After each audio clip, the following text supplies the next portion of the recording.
Sinabi ko naman sa inyo, kayang-kaya ko linisin sarili kong kalat. Dapat lang. Lalo na't nakasalalay dito ang underground business mo. Hindi lang yun ang pinoprotektahan mo. Kundi pati kami pwedeng malagay sa alanganin pag lumabas yun.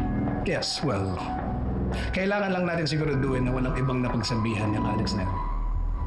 Papa-imbestigahan ko yan.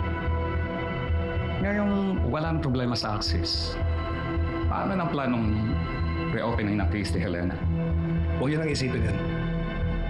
Nagawa ko ngang ilagay kayo sa pwesto na yan simply for helping me. This case is nothing to me. I can do whatever I want with it. Plano ni Shari, imbulgar ang lahat ng nalalaman niya tungkol sa akin. Yun ay kung magawa niya.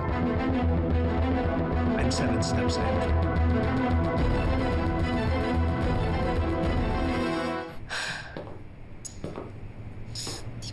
Kaya di pa tumatawag si Noreen. Diyos ko naman, nag-aalala na ako. Grabe naman sa paghahanap. Grabe naman sa pagkaklinga. Akala mo talaga mag-best friend sila ni Noreen. Sorry kung naapakan ko yung pagka-best friend nyo. Jana, wag na yun. Please. Sobra ka na.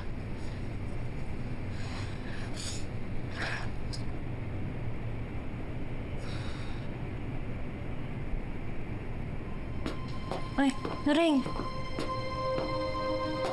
Noreen! Kumusta? Ano nangyari?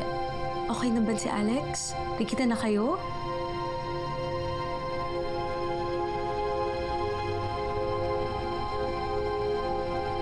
Shari.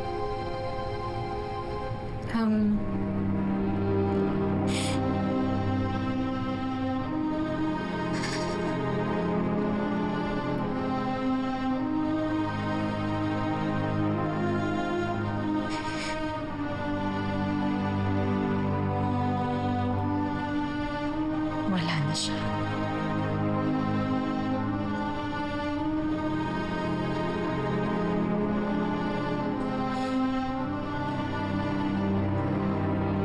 What do you mean? Wala na siya.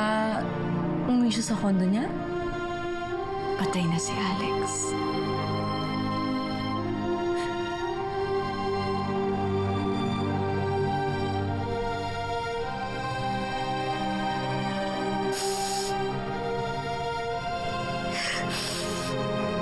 Noreen? Huwag ka nagbibiro ng ganyan, Noreen.